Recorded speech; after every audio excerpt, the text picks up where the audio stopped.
In 1898, three sisters posed for what seemed like a normal family photo. Nothing special, right? But when modern experts ran this image through forensic analysis, they found something that does not belong in the 19th century. For more than 100 years, this photograph remained tucked away in an archive at the University of Alabama, filed under a simple labels, Three Sisters, Montgomery County, circa 1898. Over the decades, historians had passed over it, preserved it, digitized it, but never truly studied it. It appeared ordinary. Just another portrait of another family, navigating the harsh realities of the Jim Crow South. There was nothing about it that hinted at mystery, nothing that suggested impossibility, until Dr. Patricia Hayes zoomed in. Dr. Hayes, a medical historian at Vanderbilt University, had been immersed in a 3-year project digitizing photographs of black families from the post-Reconstruction era. She had already cataloged thousands of images, faces, clothing, locations, most of which blurred into routine.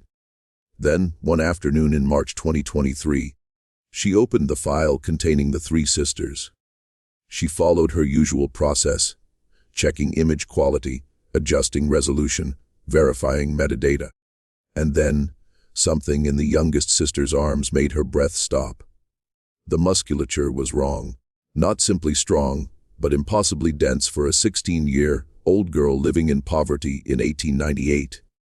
Even through the fabric of her dress, the definition was visible, the kind of development that belonged on a laborer twice her age. Dr. Hayes leaned closer, her pulse quickening. She'd encountered something similar before, but only in modern medical journals documenting one of the rarest genetic conditions known to science, a condition that wouldn't be formally identified for another 99 years. If you're drawn to hidden mysteries and forgotten histories, go ahead and hit that subscribe button and drop a like on this video. What you're about to discover will reshape the way you look at the past. The photograph had been cataloged as item 4127 in the University of Alabama's Reconstruction era archive. When Dr. Hayes first opened the digital file, she followed her standard checklist: confirm the metadata, verify the date and location, inspect the image for damage or degradation. Montgomery County, Alabama, 1898. 3 subjects, female, estimated ages 16 to 18. Rural setting, likely sharecroppers or domestic workers. She jotted down her preliminary notes and zoomed in to assess image quality. That's when she saw it. The youngest sister's forearms, partially visible beneath the 3/4 sleeves of her dress, displayed muscle definition that simply shouldn't have existed. Not on a teenage girl, not in 1898, not in the grinding poverty of the post-slavery South where chronic malnutrition was the norm. The striations were unmistakable, even in the grainy photograph. The density impossible to ignore. Her shoulders were broader than her sister's, her neck thicker, her entire upper body suggesting physical development that defied all context. Dr. Hayes had spent 15 years studying historical health conditions, examining thousands of photographs from that era. She knew what malnourished bodies looked like. She knew what manual labor carved into flesh. She knew what poverty wrote into bone. But this was different. This was exceptional in a way that made her hands tremble as she adjusted the zoom. She'd seen this kind of musculature before, but only in modern medical journals, only in case studies of a genetic condition so rare that fewer than 100 cases had been documented worldwide, a condition that science wouldn't even identify until 1997. 99 years after this photograph was taken, Dr. Hayes sat back from her computer, her mind racing through the impossibility of what she was seeing. She needed confirmation. She needed someone to tell her she wasn't imagining things. She picked up the phone and called Dr. Marcus Freeman, a geneticist at Johns Hopkins who specialized in muscle development disorders. When he answered, She skipped the pleasantries. "Marcus," she said, her voice tight with barely contained excitement. "I need you to look at something, and I need you to tell me if I'm losing my mind." 2 days later, Dr. Marcus Freeman stood in Dr. Hayes's office at Vanderbilt, staring at the photograph displayed on her large monitor. He'd flown in from Baltimore that morning, skeptical, but intrigued. Patricia Hayes wasn't known for making frivolous claims. If she believed she'd found something impossible, it deserved investigation. The image filled the screen. 3 sisters, Alabama, 1898. Patricia zoomed in on the youngest, isolating her upper body, her arms, her shoulders. The evidence was there, undeniable even within the limitations of 19th century photography. Marcus leaned closer, adjusting his glasses, his trained eye cataloging what he was seeing. Myostatin, related muscle hypertrophy, a genetic condition caused by mutations in the MSTN gene, which regulates muscle growth. In normal human development, myostatin acts as a brake on muscle tissue, preventing excessive growth. When that gene is mutated, the brake fails. Muscle develops with extraordinary density and volume, creating a physique that appears almost sculptural, even without exercise or training. The condition is vanishingly rare. Since its identification in 1997, fewer than 100 cases have been documented worldwide. Most are discovered in infancy, when parents notice their baby is unusually muscular. Those children grow into adults with twice the muscle mass of typical individuals. Exceptional strength, remarkable resistance to physical fatigue. Marcus studied the youngest sister's deltoid muscles, visible even through her dress fabric. Her forearms showed striations that would have required years of intense, manual labor in anyone without the condition. But this wasn't just labor. This was genetic architecture, written into her DNA, expressed in every muscle fiber. "The shoulder width," Marcus said quietly, pointing to the screen. "The neck thickness. The visible muscle density in the forearms. Patricia, this fits every clinical marker we use for diagnosis today." Patricia nodded, her expression tense. "I know, but this is 1898, Marcus continued, voicing the impossibility they were both thinking. "We didn't identify this condition for another 99 years. There's no way anyone looking at this girl would have understood what they were seeing." "Which means," Patricia said slowly, "she went through her entire life with no one understanding what she was. No medical explanation, no framework for comprehension." Marcus sat down heavily in the chair across from Patricia's desk. "We need to find out who she was. We need to know what her life was like." The back of the photograph provided their first clue. When Patricia had initially cataloged the image, she'd photographed both sides. On the reverse, in careful script faded to brown with age, someone had written Ruby, Esther, and Grace, Montgomery County, summer 1898. 3 names, no surname, no specific location beyond the county. But it was a starting point. Patricia began with the 1900 United States Census, the closest complete record to the photograph's date. Montgomery County, Alabama, had a black population of nearly 30,000 in 1900. Most worked as sharecroppers, domestic servants, or manual laborers. Finding 3 sisters with these specific names in that massive population would require patience and methodical searching. She spent 2 weeks combing through digital census records, cross-referencing households that listed 3 daughters in the approximate age range. The work was tedious, straining, filled with dead ends and near misses. Then, on a Thursday afternoon in late March, she found them. A household headed by Caroline, age 42. Occupation listed as laundress. 3 daughters: Ruby, age 20, Esther, age 19, Grace, age 18. No father listed. No other family members in the household. An address in the rural outskirts of Montgomery County, near a crossroads settlement called Pine Level. Patricia's hands trembled as she copied the information into her research notes. Grace, the youngest sister in the photograph, age 18 in 1900, which meant she would have been 16 in 1898, exactly as Patricia had estimated. But the census revealed something else, something that made Patricia's chest tighten.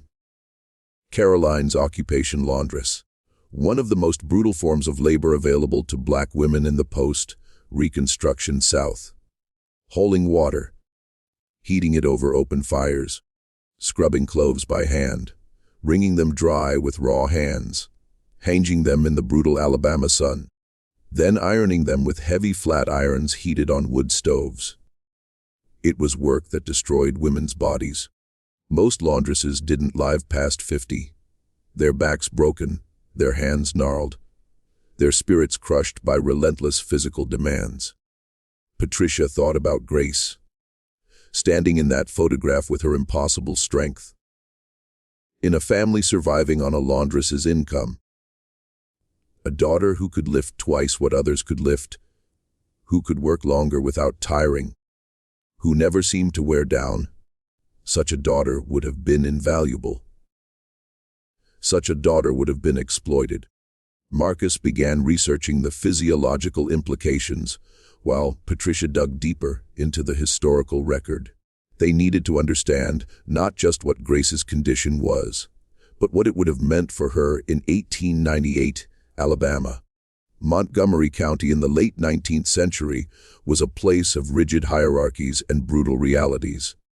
Black families existed under the crushing weight of Jim Crow laws, sharecropping contracts that amounted to economic slavery, and the constant threat of violence. For black women, the world was even more constrained. They worked as domestic servants, laundresses, field laborers, jobs that paid almost nothing and demanded everything. Patricia found records showing that Caroline, the girl's mother, had been born into slavery in 1858. She was 9 years old when emancipation came. After the Civil War, she had worked as a domestic servant in Montgomery before moving to the rural outskirts, where she could take in laundry from white families while raising her daughters alone. The records showed no husband, no father listed for any of the girls. The work of a laundress was devastating. Patricia found medical reports from the era documenting the physical tolls: chronic back problems, arthritis in the hands and wrists, respiratory issues from breathing smoke and steam, burns from handling hot irons. Most laundresses worked alone, but some employed their daughters once the girls were old enough to haul water and wring out heavy water-soaked cloth. Marcus explained what Grace's condition would have meant physically. Myostatin deficiency doesn't just create muscle mass. It fundamentally alters metabolism, bone density, and physical endurance. People with the condition typically have extremely low body fat, dense bones that resist fracture, and cardiovascular systems capable of sustaining intense activity for extended periods without fatigue. For Grace, living in rural Alabama in 1898, these traits would have been both a blessing and a curse. A blessing because they made her capable of work that could help her family survive. A curse because they made her visibly different in a world that punished difference. Think about what this means. Marcus said during one of their research calls, Grace could have done the work of 2 or 3 people. She could have hauled water, lifted loads, worked hours that would have exhausted anyone else. And in a family struggling to survive on a laundress's income, that ability would have been impossible to ignore. Patricia understood what he was saying. Grace's strength hadn't been a gift. It had been an obligation. Patricia's breakthrough came from an unexpected source: the diary of a plantation owner's daughter, preserved in the Montgomery County Historical Society. The diary, covering the years 1899 to 1902, contains scattered references to local black families, including several mentions of Caroline the laundress and her daughters. The first reference was brief, dated February 1900s. Mother sent me to the laundress's cottage to retrieve father's shirts. The youngest girl was there, Grace. I believe she was carrying water from the well, with such ease that I could scarcely believe it. 2 full buckets that would have strained our strongest field hand, yet she moved as though they weighed nothing. Patricia photographed the page with shaking hands. Physical evidence, contemporary documentation of Grace's extraordinary strength, witnessed and recorded by someone who had seen her in person. But it was another entry, dated July 1901, that made Patricia's throat tighten. Grace delivered the washing today, carrying a basket so heavy that Thomas, our manservant, struggled to lift it from the wagon. Yet she had carried it herself from the cottage nearly a mile distant. I asked how she managed such weight. She only smiled and said she had always been strong. Mother remarked later that there is something unnatural about the girl's strength. I confess I find it unsettling. The word unnatural stood out on the yellowed page. In 1901, in rural Alabama, a black girl with extraordinary physical strength would have been viewed with suspicion, perhaps fear. There was no framework for understanding what Grace was, no medical explanation that would make sense to the people around her. Patricia found more references in local records. A ledger from a Montgomery County cotton gin showed that in 1902, a worker named Grace had been employed during harvest season. Next to her name, someone had written, "Exceptional output, equivalent to 2 field hands, retained for extended season." Marcus reviewed the evidence with growing concern. "They were using her," he said flatly. "They saw what she could do, and they extracted every ounce of work they could get." Patricia nodded. The pattern was clear.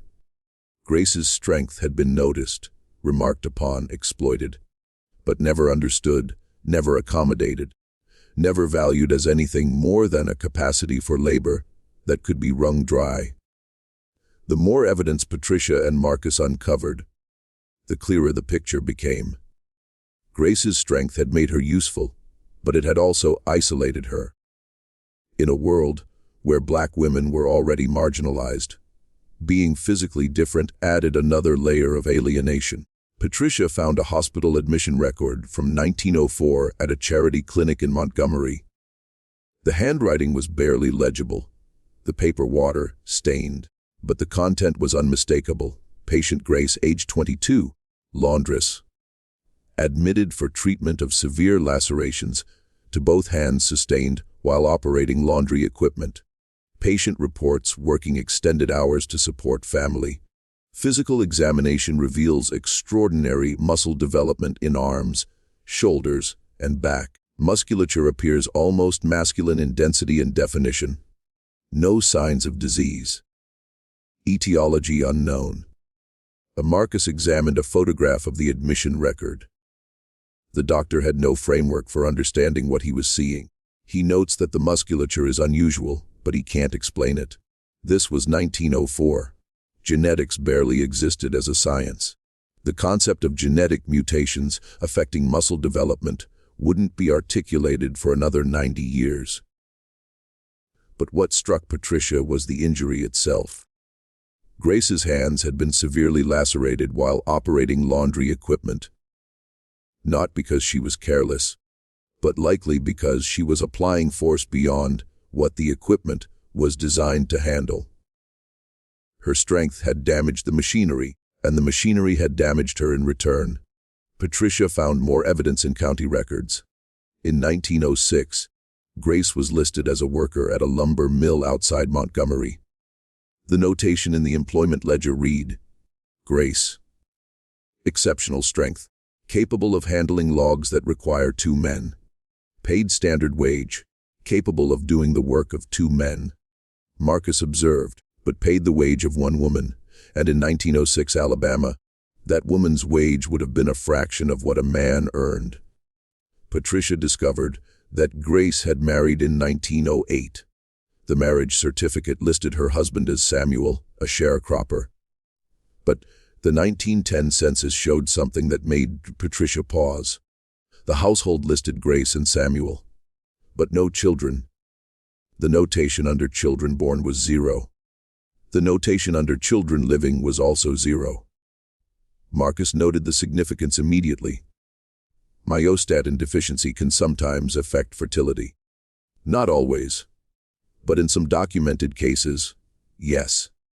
If Grace was unable to have children, that would have been yet another way she was different. Another way she didn't fit the expected role for a woman in that time and place. After 1910, the documentary trail went cold. Patricia searched through census records, death certificates, property records, church registries. Nothing. Grace seemed to have disappeared from the historical record entirely. This wasn't uncommon for black women in rural Alabama, especially those who didn't own property, didn't have children, and didn't leave behind anything considered worth preserving. But for Patricia, the absence felt personal. She'd spent 6 months following Grace's life through fragmentary evidence. The thought of losing her to historical oblivion was unbearable. She expanded her search, posting inquiries on genealogical forums and reaching out to local historical societies across Alabama. She contacted descendants of families who had lived in Montgomery County during that era, asking if anyone remembered stories about a woman named Grace who possessed extraordinary strength. For weeks, nothing. Then, in late September 2023, Patricia received an email from a woman named Lorraine Mitchell, a retired schoolteacher in Birmingham. The subject line read, "I think my grandmother knew Grace." Patricia's hands shook as she opened the message. Lorraine explained that her grandmother, Beatrice, had grown up in Pine Level in the early 1900s. Beatrice had died in 1989 at age 94, but she had often told stories about her childhood, including memories of a woman who lived near her family. "Me grandmother used to talk about a woman named Grace who could do things no one else could do," Lorraine wrote. She said Grace could lift a wagon wheel by herself, that she worked in the fields alongside men and never showed signs of tiring. But grandmother also said Grace was lonely. People were afraid of her strength, or jealous of it, or both. Grandmother said Grace was kind but kept to herself. She died young. Grandmother thought, maybe in her early 40s, just worn out, despite all that strength. Patricia read the email 3 times, her vision blurring with tears. Worn out despite all that strength. It was the perfect, heartbreaking summary of Grace's life. She contacted Lorraine immediately, and over the following weeks, they worked together to piece together what Beatrice had remembered. Grace had continued working through the 1910s and 1920s, always in physical labor, always pushing her body beyond what seemed humanly possible. She had remained married to Samuel until his death in 1928. After that, the memories became vague. As Patricia and Marcus pieced together Grace's story, another pattern emerged, one that reframed her entire life. Grace's strength hadn't just sustained her. It had saved her entire family. Patricia traced the lives of Grace's mother and sisters through census records, city directories, and church registries.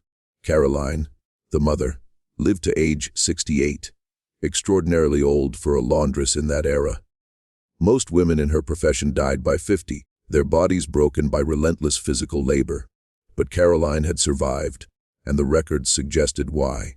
By 1905, Caroline was no longer listed as a laundress.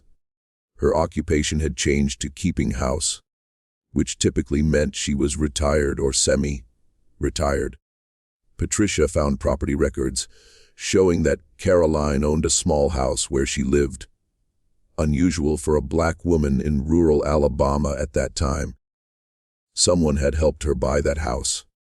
Someone had provided the financial stability that allowed her to stop destroying her body with laundry work. Grace's sisters had both married by 1905. Ruby married a carpenter and had 5 children. Esther married a teacher and had 4 children. Both families appeared regularly in census records through the 1920s and beyond, establishing households, raising children, creating futures. Patricia showed Marcus the pattern. "Look at the timeline," she said. Caroline stops working as a laundress in 1905. The sisters marry around the same time. Both establish stable households. And Grace is listed as a mill worker in 1906, a field laborer in 1908, a lumber worker in 1912. She never stops. Marcus understood immediately. Grace was supporting all of them, her wages, her labor. She was the foundation that allowed her mother to retire and her sisters to marry men who weren't wealthy. Patricia found more evidence. Tax records for Montgomery County showed small but regular payments on Caroline's property through 1920. The payments came from an account listed under Grace's name. She had been paying her mother's taxes, keeping the house that gave Caroline security in her old age. She carried them, Patricia said quietly, looking at the photograph again. 3 sisters standing together in 1898. Ruby and Esther standing tall, because Grace, the youngest, had carried them through her whole life. She carried them, and they survived because of her.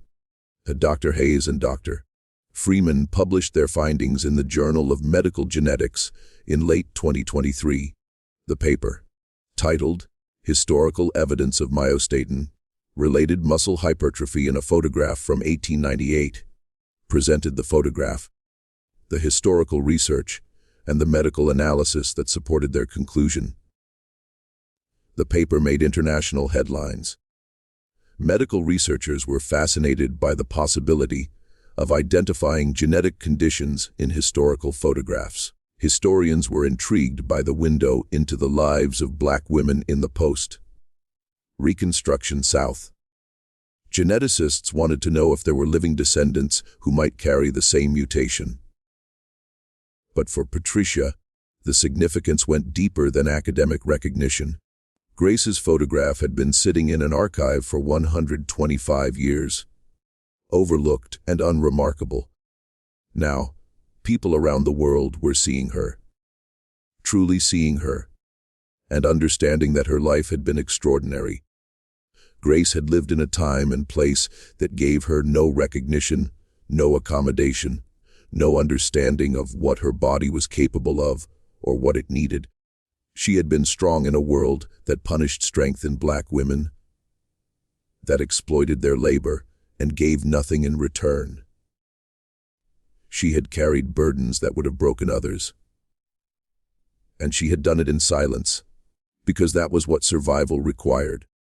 Marcus noted something else in their follow-up research. Historical records show that Grace had helped her family survive. Her mother, Caroline, lived to age 68, exceptionally old for a laundress in that era. Her sisters both married and had children, establishing families that continued for generations. Grace's strength had bought them time, security, and survival.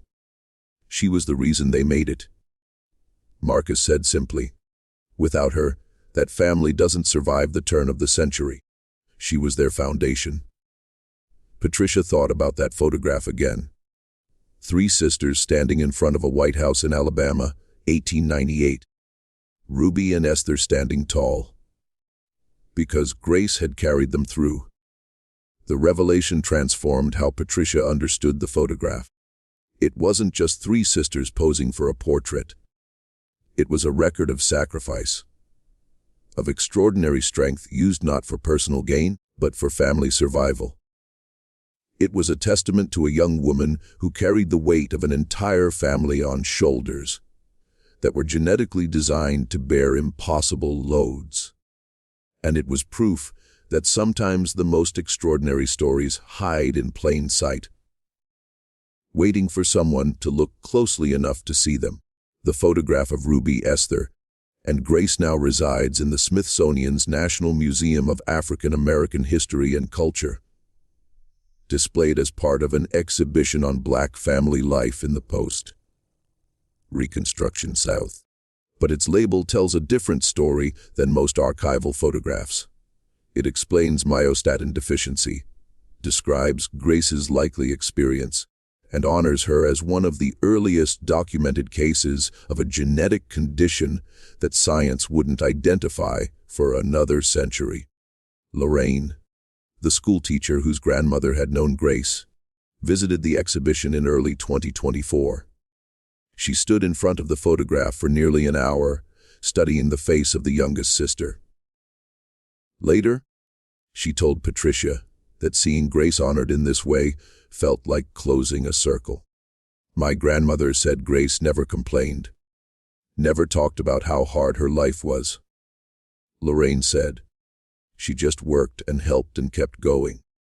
I'm glad people finally understand what that meant. I'm glad she's not invisible anymore. Patricia returned to that photograph often in the months after publication. Each time she noticed something new. The way Grace's hand rested protectively near her sister's shoulder, the slight tilt of her head that suggested both strength and gentleness, the eyes that looked directly at the camera with an expression that could be read as defiance or simply presence. Grace had lived some 30-odd years in a world that had no language for what she was, no framework for understanding her body, no way to honor her strength except to exploit it. She had survived by working harder than anyone thought possible. And she had paid the price with her health, her relationships, and ultimately her life. But she had also left something behind. Not children, not property, not written words, but a photograph, one image, captured in a moment of stillness in the summer of 1898, that would eventually tell the world who she was. Dr. Hayes often thinks about the odds. What were the chances that this one photograph would survive? That it would end up in an archive Patricia happened to be digitizing. That Patricia would zoom in at just the right moment and see what no one else had seen. Maybe it wasn't chance, Marcus suggested once. Maybe Grace wanted to be seen. Maybe that's why they paid for that photograph, even though it cost money they didn't have. Because on some level, they knew this moment mattered. Patricia doesn't know if she believes that. But she knows this. Grace stood in front of that camera in 1898, in rural Alabama, in the heart of Jim Crow America, and she let herself be captured exactly as she was, strong, different, unbreakable. And 125 years later, the world finally looked closely enough to see